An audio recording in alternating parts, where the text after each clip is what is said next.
Di sebuah sudut kota yang padat, suara klakson angkot dan hiruk-pikuk pasar menjadi lagu pengantar kehidupan sehari-hari. Di tengah keramaian itu, ada seorang gadis remaja bernama Zaskia. Dia bukan anak pejabat, bukan pula anak konglomerat. Ayahnya hanya seorang supir angkot. Ibunya menjahit pakaian di ruang sempit rumah kontrakan. Namun, dari ruang kecil itu, benih mimpi besar ditanam dan dirawat dengan sepenuh jiwa. Ini adalah kisah tentang bagaimana langkah kecil dari sebuah garasi bisa menembus dunia. Tentang bagaimana ketekunan, harapan dan cinta keluarga mampu melampaui keterbatasan. Dalam episode ini, kita akan mengenal latar belakang Zaskia. Kita akan menyusuri bagaimana kehidupan sederhana membentuk dirinya. Dan bagaimana benih mimpi itu mulai tumbuh dari sesuatu yang sangat sederhana. Selamat datang di cerita yang akan menggugah hati Anda.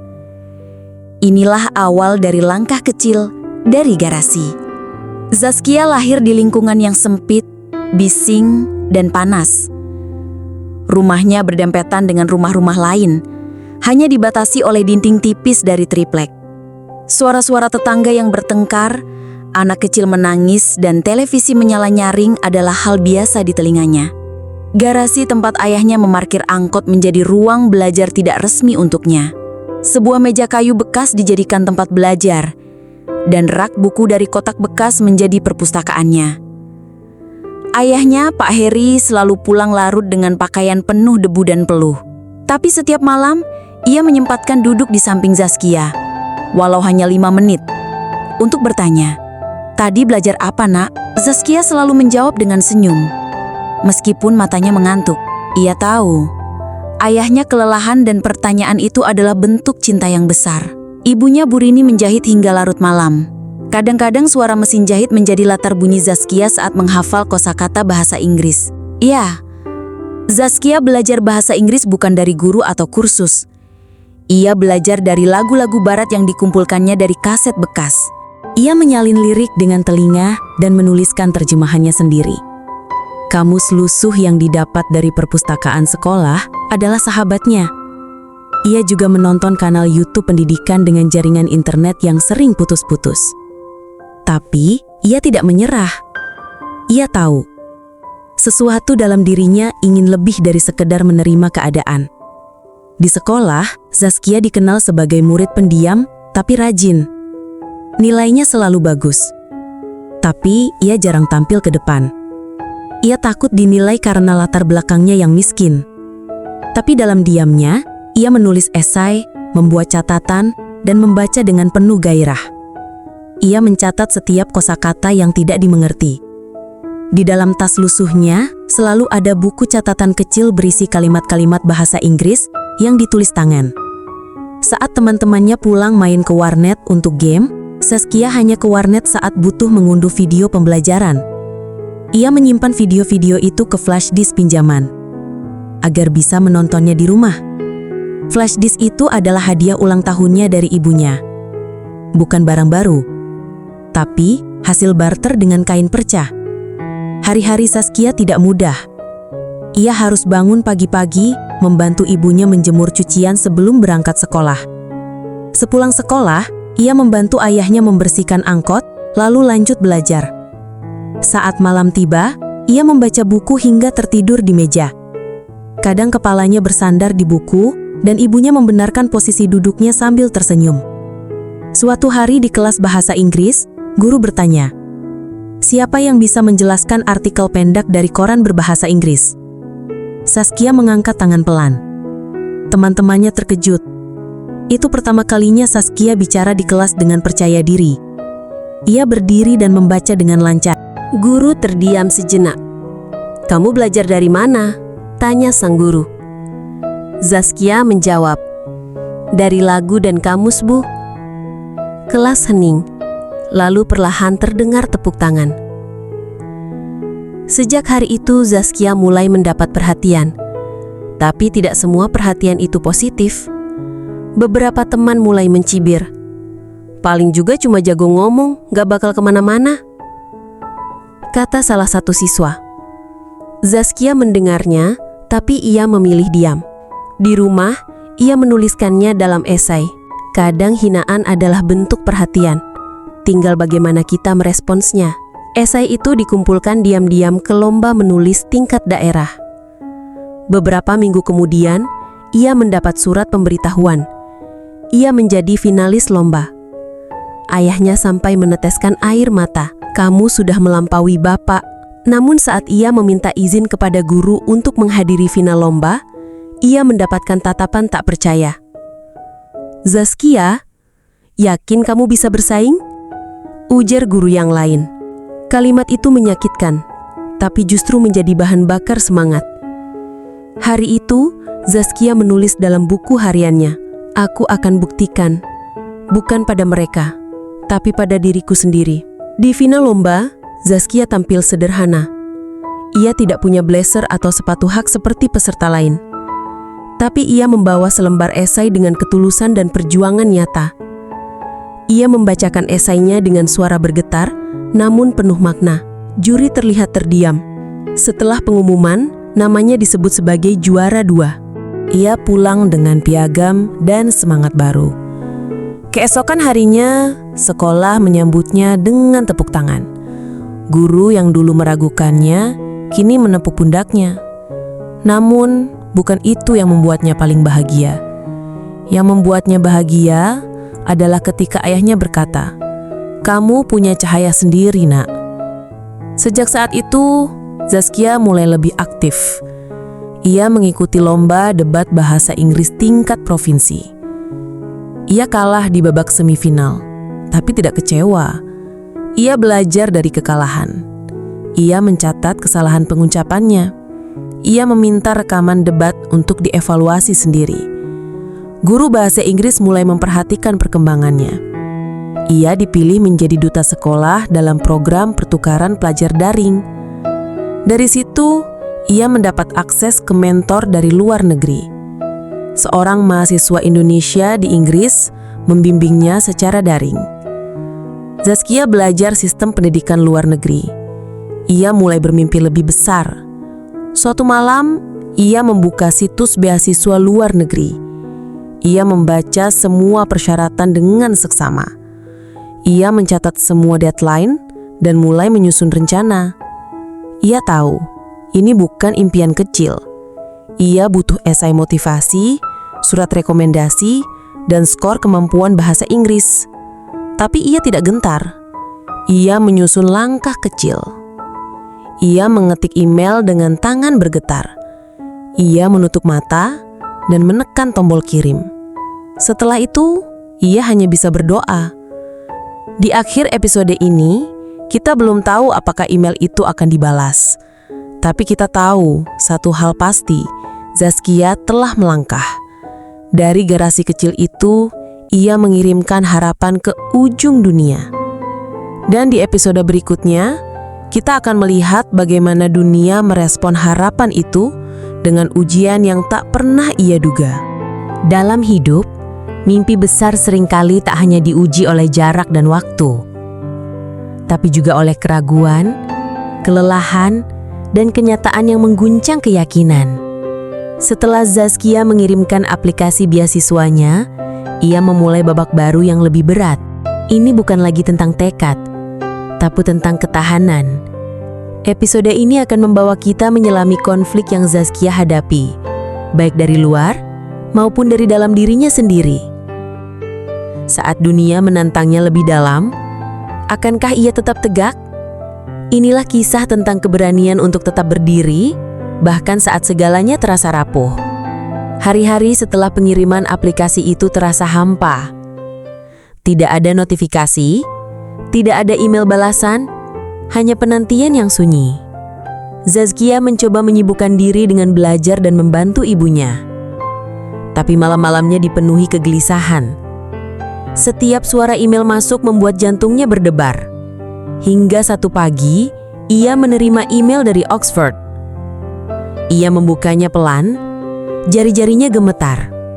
Kami dengan menyesal menyampaikan, Begitu isi awalnya. Matanya panas, nafasnya tercekat. Ia tidak lolos seleksi tahap akhir. Dunia seakan runtuh sesaat. Ia menutup layar laptop dan menatap kosong ke arah tembok. Dalam diam ia menangis. Ibunya memeluknya tanpa kata.